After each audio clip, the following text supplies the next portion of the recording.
ವಿಷಯ ಅವ್ರು ಕೊಟ್ಟಾಗ ಅವ್ರಿಗೆ ಎಕ್ಸೈಟ್ ಆಯ್ತು. ಅವರು ಯಾವುದನ್ನು ಬೇಕೋ ಅದನ್ನು ಬರೆದು ಬಿಟ್ಟಾರ. ಸೊ ಅವ್ರಿಗೂ ಒಂಥರ ಏನೋ ಒಂದು ಹೊಸತನ ಬೇಕು ಅಂತ ಅನ್ಸಿತ್ತು. ಆ ಟೈಮ್ನೊಳಗೆ ನಾ ಇದನ್ನ ಕತೆ ಹೇಳಿದೆ, ಈ ಥರದ್ದು ಒಂದು ಸಿನಿಮಾ ಮಾಡಿದ್ನಿ ಅಂದಾಗ ಅವ್ರಿಗೆ ಭಾಳ ಸಂತೋಷ ಆಯ್ತು. ಸೊ ಅಂಥವ್ರ ಹತ್ರ ನಾ ಹೋಗಿ ಕತೆ ಹೇಳ್ಬೇಕಂದ್ರೆ ಧನ್ಯ ಅಂತವ್ರದ್ದು ಅವ್ರ ಲೆಗಸಿ ಇಲ್ಲ ತುಂಬಾ ಸ್ಟ್ರಾಂಗ್ ಪಾಯಿಂಟ್ ಅದು. ಅವ್ರ ಮನೆಗೆ ನಾ ಹೋಗಿ ನಾವು ಸಿನಿಮಾ ಮಾಡ್ಬೇಕಂತೀನ್ರಿ ಅಂದ್ರೆ ನನಗೆ ಸಂಕೋಚ ಅನ್ಸಂಗಿಲ್ಲ.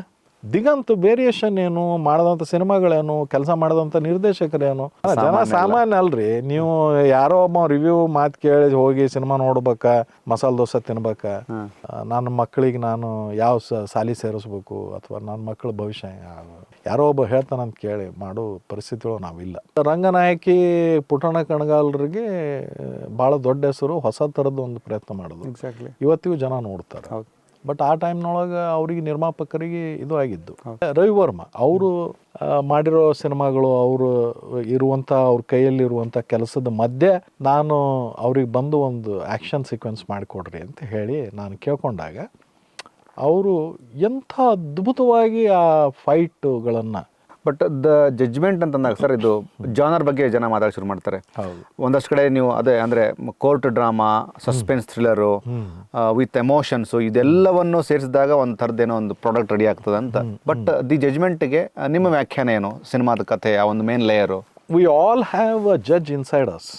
V try to judge everything, anything. Exactly, ಹೌದು. ಸೊ ಅವಾಕ್ ಹಂಗೆ ಹೋದ, ಅವನಿಗೆ ಇದು ಇವಾಕ್ ಹಿಂಗೆ ಮಾಡ್ದ ಅನ್ನೋದು we try to judge more than understanding. ಪ್ರಶ್ನೆಗಳ ಸುರಿಮಳೆ ಇಲ್ಲ, ಪ್ರಶ್ನೆಗಳ ಸುರಿಮಳೆ ಅನ್ನೋಗಿಂತಲೂ ತೀರ್ಪುಗಳ ಸುರಿಮಳೆ. ಓಕೆ, ತೀರ್ಪು ಕೊಟ್ಟು ಬಿಡ್ತೀವಿ ನಾವು. ಇವ ಹಿಂಗೆ, ಈ ಮನುಷ್ಯ ಹಿಂಗೆ, ಇವನು ಹಿಂಗೆ ಅನ್ನೋದನ್ನ ನಾವು ತೀರ್ಪು ಕೊಟ್ಟು ಬಿಡ್ತೀವಿ. ಸೊ ತೀರ್ಪು ಕೊಡೋಕ್ಕಿಂತ ಮೊದಲು ಅದ್ರ ಹಿಂದಿಂದು ಒಂದು ಸ್ವಲ್ಪ ನಾವು ವಿಚಾರ ಮಾಡಿ ನೋಡ್ಬೇಕಾಗ್ತದೆ, ಆ ಮನುಷ್ಯ ಯಾಕೆ ಹಂಗೆ ಮಾಡ್ದ ಅಂತೇಳಿ. ಇದನ್ನೆಲ್ಲ ಮೊದಲು ಹೇಳ್ಯಾರ, ಇದೇನು ನಾನು ಹೊಸದಾಗಿ ಹೇಳ್ಬೇಕಾಗಿಲ್ಲ. ಕಣ್ಣಿಗೆ ಕಂಡಿದ್ದನ್ನು ಪ್ರಮಾಣಿಸಿ ನೋಡು ಅಂತ ಹೇಳ್ಯಾರ. So the judgment is all about an incident which occurs and initially he makes a mistake and then he corrects himself. Sir, usually ನಿಮ್ಮ ಸಿನಿಮಾ ಅಂದರೆ, ಫಾರ್ ಎಕ್ಸಾಂಪಲ್ ನನ್ನ ಸಿನಿಮಾದ ಕಥೆನ ನಾನು ಒಬ್ಬ ಕಲಾವಿದರಿಗೆ ಹೇಳ್ತೀನಿ, ಸಿನಿಮಾ ಶೂಟ್ ಆಗುತ್ತೆ, ಫೈನಲ್ ಕಾಪಿ ಬರುತ್ತೆ, ಸೆನ್ಸರ್ ಆಗುತ್ತೆ, ಅದರ ನಂತರ ಸಿನಿಮಾ ನಾನು ತೋರಿಸ್ತೀನಿ. ನೀವು ಇಲ್ಲ, ನೀನು ಕತೆ ಹೇಗೆ ಹೇಳಿದ್ದೆ ಗುರು, ಅದೇ ಥರ ಸಿನಿಮಾ ಮಾಡಿದೆಯಾ ಅನ್ನೋ ಅಂತ ಒಂದು ಜನರಲ್ ಟಾಕಲ್ಲಿ ರವಿ ಸರ್ದು ಮತ್ತು ಒಂದಷ್ಟು ಪ್ರಮುಖ ಕಲಾವಿದರು, ನಾಗಾಭರಣ ಸರ್, ಪ್ರಕಾಶ್ ಬಾವಡಿ ಸರ್, ಅವರೆಲ್ಲ ಯಾವ ರೀತಿಯಾಗಿ ಎಕ್ಸೈಟ್ಮೆಂಟ್ ಆಗಿದೆ ಸರ್ ಈ ಸಿನಿಮಾದ ಬಗ್ಗೆ ಜನರಲ್ ಆಗಿ? ಇಲ್ಲ, ನಾನು ಇನ್ನೂ ಸಿನಿಮಾ ಯಾರಿಗೂ ತೋರಿಸಿಲ್ಲ. ನಾನು ಆ ಪ್ರೊಸೆಸ್ನೊಳಗೆ ನಾನು ಇದ್ದೀನಿ. ಸೊ ಅಮೃತ್ ಅಪಾರ್ಟ್ಮೆಂಟ್ಸನ್ನು ನಾನು ಮಾಡಿದಾಗ I can go back to my historical ಇದು. But I whatever I narrate I shoot. Okay, whatever I think is right I write. ನಾನು ಬರಿತೀನಿ, ಬರೆದನ್ನೇ ನಾನು ಶೂಟ್ ಮಾಡ್ತೀನಿ. ನಾನು ಬೇರೆ ಥರ ಏನು ಮಾಡಲ್ಲ. ಸೊ ಈ ಆರ್ಟಿಸ್ಟಿಗೆ ಅದು ಗೊತ್ತದ. ಓಕೆ, ನಾ ಏನು ಹೇಳೀನಿ ಅದನ್ನು ಶೂಟ್ ಮಾಡಿದ್ದೀರಿ. ಓಕೆ, ಅವ್ರು ಡಬ್ಬಿಂಗ್ನೊಳಗೆ ನೋಡ್ಯಾರ, ಬೇರೆ ಬೇರೆ ವಿಭಾಗದೊಳಗೆ, ಬೇರೆ ಬೇರೆ ಹಂತದೊಳಗೆ ಅವ್ರು ನೋಡಿದ್ದಕ್ಕೆ ಆ ವಿಶ್ವಾಸ ನನಗೆ. ಎಸ್ಪೆಷಲಿ ಡೈಲಾಗ್ಸ್ ಬಗ್ಗೆ ಬಂದಾಗ MS ರಮೇಶ್ ಅವ್ರ ಬಗ್ಗೆ ಹೇಳಿದ್ರೆ, ಹೌದು ಹೌದು, ನನಗೆ ರಮೇಶ್ ಅವ್ರು ಒಂದ್ಸಲಿ ಮೊನ್ನೆ ರೇಣುಕಮ್ಮದಲ್ಲಿ ಹೇಳ್ತಾರೆ, ಕಂಟೆಂಟ್ ಸ್ಟ್ರಾಂಗ್ ಇದ್ದಾಗ ರೈಟರ್ಗೆ ಬಹಳ ಈಸಿ ಆಗುತ್ತೆ. ಆ ಪಾಯಿಂಟ್ ತುಂಬಾ ಎಮೋಷನಲ್ ಬಾಂಡಿಂಗ್ ಪಾಯಿಂಟ್ ಅದು. ಕಂಟೆಂಟ್ ಚೆನ್ನಾಗಿದೆ, ಸೊ ಬಹಳ ಈಸಿಯಾಗಿ ಕೆಲಸ ಮಾಡಿ. ಅದು ಅವ್ರ ದೊಡ್ಡತನ, ಅದು ಅವ್ರು ಹೇಳಿದ್ದು ದೊಡ್ಡತನ. ಬಟ್ ಅವರು ನನಗೆ ಭಾಳಷ್ಟು ಕಡೆ ನನಗೆ ಎಲ್ಲೆಲ್ಲಿ ಏನೇನು ತಪ್ಪಿತ್ತು ಅದು ತಿದ್ದ್ಯಾರ. ಒಬ್ಬ ನಿರ್ದೇಶಕರು ಹಲವಾರು ದಶಕಗಳ ಅನುಭವ ಇರೋರು, ಅವರು ನನಗೆ ಬೇಕಾದಷ್ಟು ಕಡೆ ಹೇಳ್ಯಾರ. ಅದು ಸಿನಿಮಾದೊಳಗೆ ಕಾಣಿಸ್ತು. ಬಟ್ ಆದರೂ ಸತ್ಯ ಸರ್ ಅವ್ರು ಹೇಳಿದ್ದು, ಅಂದರೆ ಕಂಟೆಂಟೇ ಮ್ಯಾಟ್ ಆಗುತ್ತಲ್ಲ. ಹೌದು, ನಾವು ಹೊಸ ಥರದ್ದು ಒಂದು ವಿಷಯ ಅವ್ರು ಕೊಟ್ಟಾಗ ಅವ್ರಿಗೆ ಎಕ್ಸೈಟ್ ಆಯಿತು. ಅವರು ಯಾವುದನ್ನು ಬೇಕೋ ಅದನ್ನು ಬರೆದು ಬಿಟ್ಟಾರ. ಸೊ ಅವ್ರಿಗೂ ಒಂಥರ ಏನೋ ಒಂದು ಹೊಸತನ ಬೇಕು ಅಂತ ಅನ್ಸಿತ್ತು. ಆ ಟೈಮ್ನೊಳಗೆ ನಾ ಇದನ್ನು ಕತೆ ಹೇಳಿದೆ, ಈ ಥರದ್ದು ಒಂದು ಸಿನಿಮಾ ಮಾಡಿದ್ನಿ ಅಂದಾಗ ಅವ್ರಿಗೆ ಭಾಳ ಸಂತೋಷ ಆಯಿತು. ನಾನು ಯಾವುದನ್ನು ವ್ಯಾವಹಾರಿಕವಾಗಿ ಈ ಕತೆ ಬರೆದಿಲ್ಲ. ಈ ಹೀರೋಗೆ ಇಡಬೇಕು, ಈ ಹೀರೋಗೆ ಈ ಡೈಲಾಗ್ ಕೊಡಬೇಕು ಅಂದ್ರೆ ನನಗೆ ಮಂದಿ ನನ್ನ ಸಿನಿಮಾ ನೋಡ್ತಾರಂತ ನಾನು ಬರೆದಿಲ್ಲ. ನನ್ನ ಮನಸ್ಸಿಗೆ ಏನು ಅನಿಸ್ತು ಅದನ್ನು ಬರ್ದೀನಿ. ನನಗೆ ಈ ಥರದ್ದು, ನಾನು ಒಬ್ಬ ಪ್ರೇಕ್ಷಕನೂ ಅಲ್ಲ ನಾನು. ಸೊ ನನಗೆ ಒಬ್ಬ ಪ್ರೇಕ್ಷಕನಾಗಿ ನನಗೆ ಈ ಕತೆ ಇಷ್ಟ ಆಯಿತು. ಇದನ್ನು ನಾನು ಎಲ್ಲರಿಗೂ ಹೇಳ್ತೀನಿ. ನನಗೆ ನೀವು ನಂದು ಸ್ವಭಾವ, ನಂದು ಜೊತೆ ನೀವು ಸಂಪರ್ಕಕ್ಕೆ ಬಂದ್ರೆ ನಾ ದಿನ ಮುಂಜಾನೆ ಒಂದು 4 ಮಂದಿಗೆ ನಾ ಕತೆ ಹೇಳೋನೇ.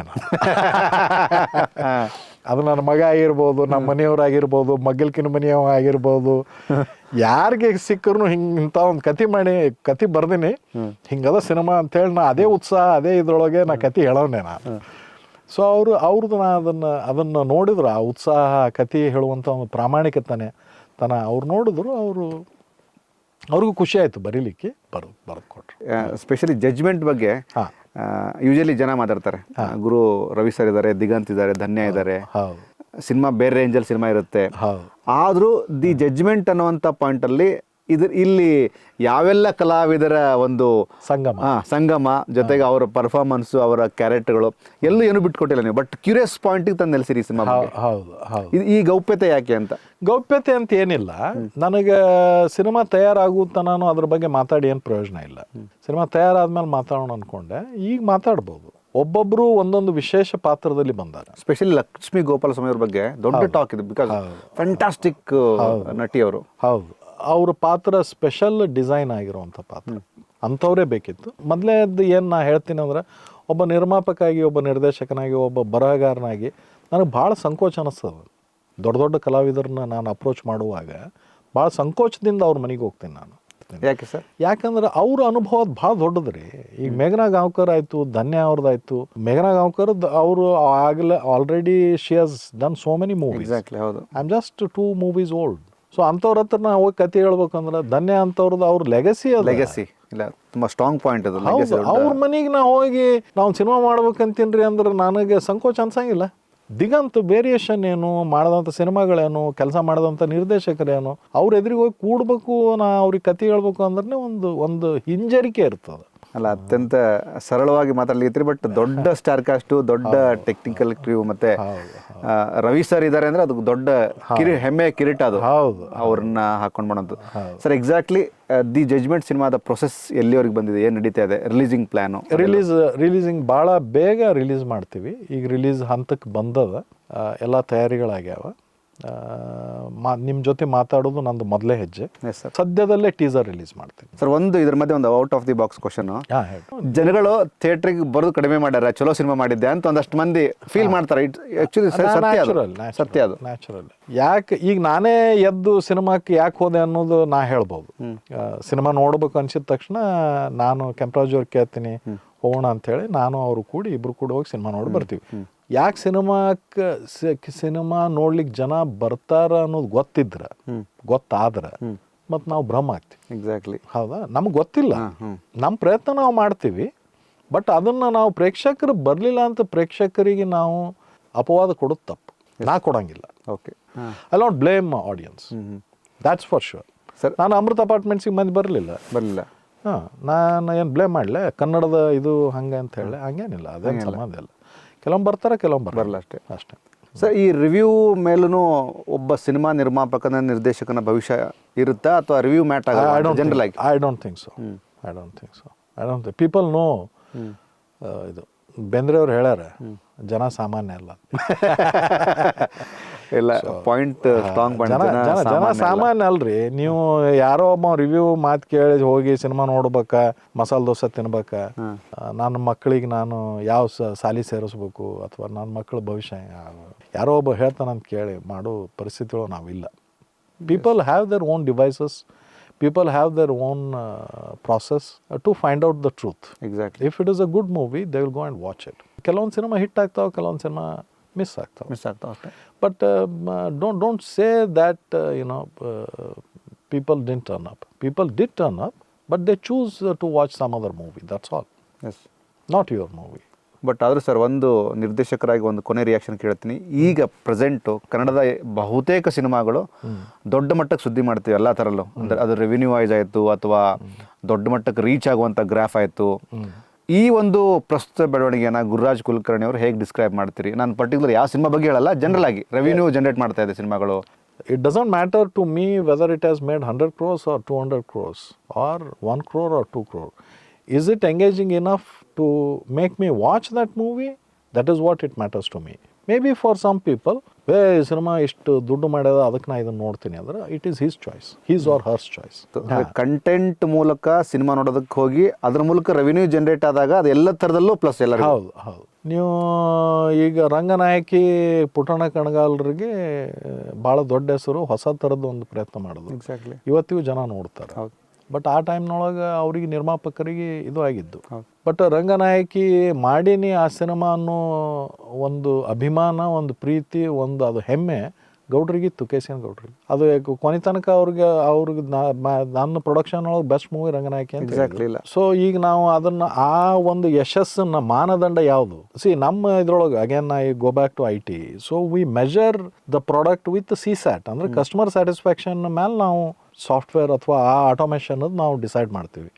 If the CSAT is high, customer satisfaction is high, that is where we measure that we have delivered a successful product. Success ಅನ್ನೋದಕ್ಕೆ ಅಲ್ಲಿ ನಿಮಗೆ ಒಂದು ವ್ಯಾಖ್ಯಾನ ನನಗೆ ಮಾನದಂಡ ಅದು ಆಗಬೇಕು ಅಂತ ಅನಿಸ್ತು. ಒಬ್ಬ ಸಿನಿಮಾ ಪ್ರೇಕ್ಷಕ ಹೊರಗೆ ಬಂದಾಗ ಅವ ಸಂತೋಷದಿಂದ ಉದ್ರೇಕತನ ಆಗಲಾರದೆ, ಬೇರೆಯವ್ರಿಗೆ ಕಲ್ಲು ಹೊಡಿಲಾರದೆ ಹೊರಗೆ ಬಂದ ಸಾಕು. That is success.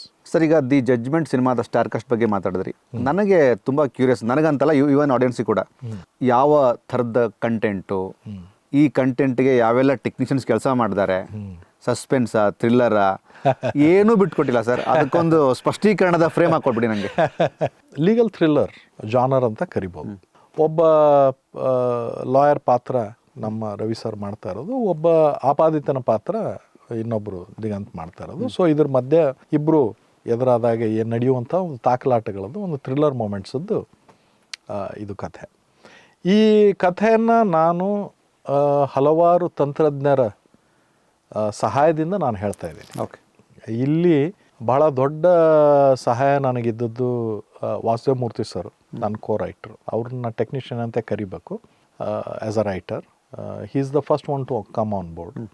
ಆಮೇಲೆ ನನಗೆ ನನ್ನ ಸಂಪರ್ಕ, ನಾವು ಕಥೆಯನ್ನು ನಾವು ಬರೆದು ಅದಕ್ಕೊಂದು ರೂಪರೇಷೆ ಕೊಟ್ಟದ್ದು MS ರಮೇಶ್ ಸರ್. ಸಂಭಾಷಣೆ ಬಹಳ ನಮಗೆ ಬೆಂಬಲವಾಗಿ ನಿಂತರು. ಅವ್ರನ್ನ ನಾನು ಇವತ್ತು ನೆನೆಸ್ಕೋಬೇಕು. ಅದಾದ ನಂತರ ನನ್ನ ಸ್ನೇಹಿತರು ಹೌದು, ನನ್ನ ಸಂಕಲನಕಾರರು, ಎಡಿಟರು ಕೆಂಪರಾಜು ಅವರು. ನಂದು ಅವ್ರದ್ದು ಬಾಂಧವ್ಯ 8-10 ವರ್ಷದಿಂದ ಇದೆ. PKH ದಾಸ್ ಎಂಥ ಕ್ಯಾಮ್ರಾಮನ್ ರೀ, ಮಾತಾಡೋಗಿಲ್ಲ. ನಾನು ಅದು ಅವ್ರ ಬಗ್ಗೆನೇ ಒಂದು ಎಪಿಸೋಡ್ ಮಾಡೋಣ. Yes sir. ಯಾಕಂದ್ರೆ ಅವ್ರ ಕೆಲಸ ಜಾಸ್ತಿ, ಮಾತು ಭಾಳ ಕಡಿಮೆ. ಆಮೇಲೆ ನನ್ನ ಇನ್ನೊಬ್ಬ ಸ್ನೇಹಿತರು ರಾಜನ್ ಇದ್ದಾರೆ, ಸೌಂಡ್ ಡಿಸೈನ್ ಮಾಡೋಕ್ಕೆ. ಸತೀಶ್ ಇದ್ದಾರೆ, ಮಾಸ್ಟರಿಂಗ್ ಆ್ಯಂಡ್ ಮಿಕ್ಸಿಂಗ್. ಅವರು ನನ್ನ ಸ್ನೇಹಿತರು.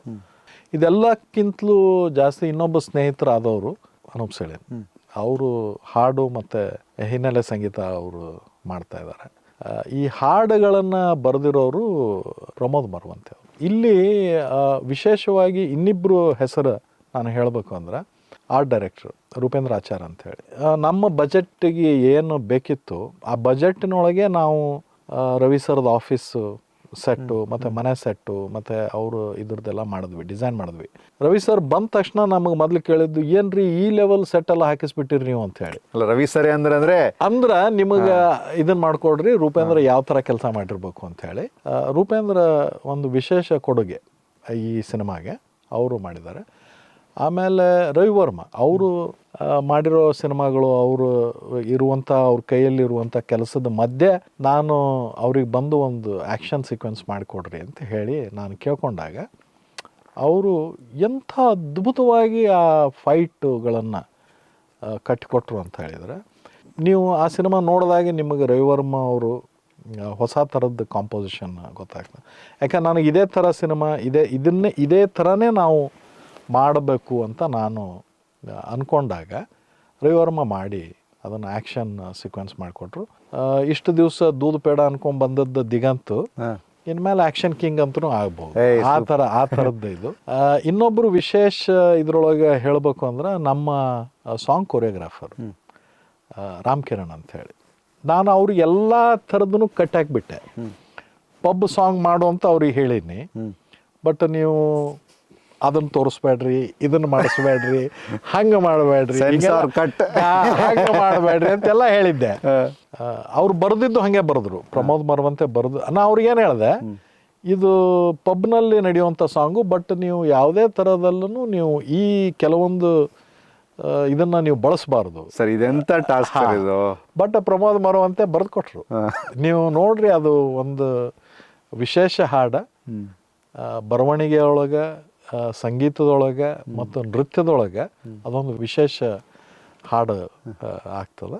ಸೊ ಇದು ಈ ಒಂದು ತಂಡದ ಮುಖಾಂತರ ನಾನು ಲೀಗಲ್ ಥ್ರಿಲ್ಲರ್ ಜಾನರ್ ಕತೆ ಹೇಳ್ತಾ ಇದ್ದೀನಿ. ಕಂಟೆಂಟು ಅಥವಾ ನಾವು ವಸ್ತು ವಿಷಯ ಏನಂತೀವಿ, ಹೊಸ ವಸ್ತು ವಿಷಯ ಇದೆ, ಹೊಸ ಥರದ ಕಥೆ ಇದೆ. ಸಾಕಷ್ಟು ರಿಸರ್ಚ್ ಮಾಡಿದಂಥ ಕತೆ. ಇದು ನಮ್ಮ ಸುತ್ತಲೂ ನಡೆದಿರುವಂಥ 10 ಘಟನೆಗಳನ್ನು ಆಧರಿಸಿ ಕಾಲ್ಪನಿಕ ಕಥೆ ಮಾಡಿದ್ವಿ. ಈ ಕಥೆಯ ಮುಖಾಂತರ ನಾವು ಪ್ರೇಕ್ಷಕನಿಗೆ ಹತ್ರ ಆಗುವಂಥ ಕಥೆ ಹೇಳ್ತಾ ಇದ್ದೀವಿ. ಸೀಟ್ ಎಡ್ಜ್ಡ್ ಫೀಲಿಂಗ್ ಅನ್ನೋಗಿಂತಲೂ ಫೀಲ್ ಗುಡ್ ಫೀಲಿಂಗ್, ಥ್ರಿಲ್ಲರ್ನ ಎಂಜಾಯ್ ಮಾಡಿಕೊಂಡು ಅಂತ ನೋಡುವಂಥ ಸಿನಿಮಾ, ಕುಟುಂಬ ಸಮೇತ ನೋಡುವಂಥ ಸಿನಿಮಾ, ರವಿಚಂದ್ರನ್ ಸರ್ನ ವಿಶೇಷ ರೂಪದಲ್ಲಿ ನೋಡುವಂಥ cinema the judgment. Yes sir, the judgment ಮೂಲಕ ಬೇರೆ ಥರದ ಕಥೆನ ಅಂದರೆ ಪ್ರೇಕ್ಷಕರಿಗೆ ಇಷ್ಟಪಡುವಂತಹ ಕಥೆ ಹೇಳೋದಕ್ಕೆ ಹೊರಟಿದ್ದೀರಿ. The judgment ಚಿತ್ರತಂಡಕ್ಕೆ ಒಳ್ಳೇದಾಗಬೇಕು. ಮೇಲೆ ಗುರುರಾಜ್ ಕುಲಕರ್ಣಿ ಅವ್ರ ಜೊತೆ ನನ್ನ ಹೆಂಗಿತ್ತು ಮಾತುಕತೆ ಅಂದರೆ, ಒಬ್ಬ ಡೈರೆಕ್ಟರ್ ಜೊತೆ ಅಲ್ಲ, ಏನೋ ನಮಗಿಂತಲೂ ಹಿರಿಯರು ಏನೋ ಒಂದು ಥರದ ವಿಷಯ ತಿಳ್ಕೊಳ್ಳಿಕ್ಕೆ ಕೂತಂಗೆ ನನಗೆ ಫೀಲ್ ಆಯ್ತು ಪರ್ಸ್ನಲಿ. ಹಾಂ, ನೀವು ನನಗೆ ಪೂರಾ ಅಕ್ಬರ್ನ ಕಾಲದ I am also Young as at the age of 48 started the no, I started at 48. Now I'm more than 50.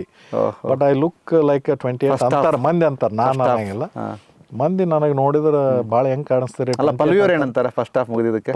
ಯಾವುದಕ್ಕೆ? ನಿಮ್ಮ ಮಿಸ್ಸಸ್ ಫಸ್ಟ್ ಯಾವುದಕ್ಕೆ? ಫಸ್ಟ್ ಹಾಫ್ ನೋ ಶಿ 28ನೇ ವಯಸ್ಸಿಗೆ ನನಗೆ 50 ಆಗ್ಯದ ನಿಮ್ಗೆ ಅಂತಿದ್ಲ. No, I mean, I'm happy you consider me as a senior. Thanks to you. Thank you. So I feel my age, but I have energy to make a few more movies. So I'm going to make few more. Sir, after the judgment and ನಂತರ ಏನಾದರೂ ಜಿನಾನ್ ಕಡೆಯಿಂದ definitely we continue making movies. Okay. So ಇನ್ನೊಂದು 2-3 ವಾರದಾಗ ನಾನು ನಂದು next announce ಮಾಡ್ತೀನಿ. Yes sir, ಬಹುಶಃ 1 ಮಾಡ್ಬೋದು, 2 ಮಾಡ್ಬೋದು. Okay, you never know. ಅಲ್ಲ, 1 ಆಗಲಿ 2 ಆಗಲಿ 3 ಆಗಲಿ ನಿರಂತರವಾಗಿ ಗುರುರಾಜ್ ಕುಲಕರ್ಣಿ ಅವರು ನಾನು ಮಾಡ್ತಿರ್ರಿ. ಇನ್ನೊಂದು 5-6 ವರ್ಷ ಅಂತೂ ಸಿನಿಮಾ ಮಾಡ್ತೀನಿ. ಸೂಪರ್. 5-6 ವರ್ಷ ನನ್ನ ಪ್ರಕಾರ 15-16 ಸಿನಿಮಾ ಆಗಿರ್ತಾವೆ. ಇಲ್ಲ 60 ತನಕ ಅಂತೂ ಸಿನಿಮಾ ಮಾಡ್ತೀನಿ. ಓಕೆ. ಆಮೇಲೆ ದೇವ್ರ ಇಚ್ಛೆ. Yes sir, thank you so much sir. The judgment, thank you. The judgment ಸಿನಿಮಾದ ಪ್ರೊಸೆಸ್ ಅದ್ಭುತವಾಗಲಿ. ಆದಷ್ಟು ಬೇಗ ರಿಲೀಸಿಂಗ್ ಡೇಟ್ ಜೊತೆಗೆ ಬರ್ರಿ. ಇಡೀ ಕರ್ನಾಟಕದ ಎಲ್ಲ ಚಿತ್ರಪ್ರೇಮಿಗಳು ನಿಮ್ಮನ್ನ ಕ್ರೇಜಿ ಸ್ಟಾರ್ನ ತುಂಬಾ ಕ್ರೇಜಿಯಾಗಿ ನೋಡ್ಲಿ. ಕನ್ನಡ ಪಿಕ್ಚರ್ ಜೊತೆ ಮಾತಾಡೋದಕ್ಕೆ thank you so much. Any words Kannada picture ಅಭಿಮಾನಿಗಳಿಗೆ? ಅಲ್ಲ, ನಾನು ಅನ್ನೋದು ಸಿನಿಮಾ ಮಾತಾಡ್ಸ್ಕೊಂತು ಅಂದ್ರೆ ಅದಕ್ಕಿಂತ ಹೆಚ್ಚಿಂದು ನನಗೇನಿಲ್ಲ. ಬಹುತೇಕ ಯಶಸ್ಸು ಸಿನಿಮಾಗಳನ್ನು ಯಾವ ನಿರ್ದೇಶಕ ಮಾಡ್ದ ಅನ್ನೋದ್ರ ಬದಲು ಯಾವ ನಟ ಅದರಲ್ಲಿ ಭಾಗವಹಿಸಿದ್ದ ಅನ್ನೋದು ನಾವು ನೋಡ್ತೀವಿ. ನಿರ್ದೇಶಕನಾಗಿ ನನಗೆ ಒಂದು ಸಂತೋಷ ಏನು ಕೊಡ್ತಾ ಅಂದರೆ, judgment, if the judgment keeps you engaged, if ಅದೊಂದು ಹೊಸ ಥರದ ಕತೆ ಚಲೋ ಹೇಳಿದ್ರು, ಚಲೋ ಇತ್ತು ಅಂತಂದ್ರೆ ಸಾಕು ನನಗೆ. ಎಸ್ ಸರ್, ನನ್ನ ಹೆಸರು ಉಳಿತದೋ ಅಥವಾ ಇದು ಇಲ್ಲ ನನಗೆ ಗೊತ್ತಿಲ್ಲ, ಬಟ್ ಸಿನಿಮಾ ಉಳ್ಕೊಂಡ್ರೆ ಸಾಕು. Yes sir, thank you so much. Thank you so much. ಇದಿಷ್ಟು ಕನ್ನಡ ಪಿಕ್ಚರ್ಗೆ ಸಿಕ್ಕಂಥ ಅದ್ಭುತವಾದಂತಹ ಒಂದು video. Because Sindagi to cinema ಅಂತ ಯಾಕೆ ಹೇಳಿದೆ ಅಂತಂದರೆ, ಸಿಂದಗಿಗೆ ಒಂದು ದೊಡ್ಡ ಇತಿಹಾಸ ಇದೆ. ಸಿಂದಗಿನ ನಾವು ನೋಡಿದಂಥವ್ರು, ಎಸ್ಪೆಷಲಿ ಸಿನಿಮಾ ಇಂಡಸ್ಟ್ರಿಯಲ್ಲಿ ಸಾಫ್ಟ್ವೇರಿಂದ ಸಿನಿಮಾಗೆ ಇದು ಬಹಳ ಕಷ್ಟ. ಆ ಒಂದು ಜರ್ನಿನೇ ಕಷ್ಟ. ತುಂಬ ಪ್ರೀತಿಯಿಂದ ತಮ್ಮ ಪ್ರೊಡಕ್ಷನ್ ಮೂಲಕ, G9 ಪ್ರೊಡಕ್ಷನ್ ಮೂಲಕ ಸಿನಿಮಾಗಳು ಮಾಡ್ತಿರುವಂಥ ಗುರುರಾಜ್ ಕುಲಕರ್ಣಿ ಅವರಿಗೆ ಒಳ್ಳೆಯದಾಗಬೇಕು. ದಿ ಜಡ್ಜ್ಮೆಂಟ್ ಸಿನಿಮಾವನ್ನು ಯಾಕೆ ನೋಡಬೇಕು ಅಂತ ನನಗಿಂತಲೂ ಸ್ಪಷ್ಟವಾಗಿ ನಿರ್ದೇಶಕರು ಹೇಳಿರೋದ್ರಿಂದ ಸಿನಿಮಾ ರಿಲೀಸ್ ಆದ ನಂತರ ಮಿಸ್ ಮಾಡದೆ ಚಿತ್ರಮಂದಿರಕ್ಕೆ ಹೋಗಿ ಸಿನಿಮಾ ನೋಡಿ. ಯಾವುದೇ ಕಾರಣಕ್ಕೂ ಪೈರಸಿ ಬೇಡ. ಪೈರಸಿ ನಮ್ಗೆ ಯಾರಿಗೂ ಒಳ್ಳೆಯದಲ್ಲ. Thank you so much.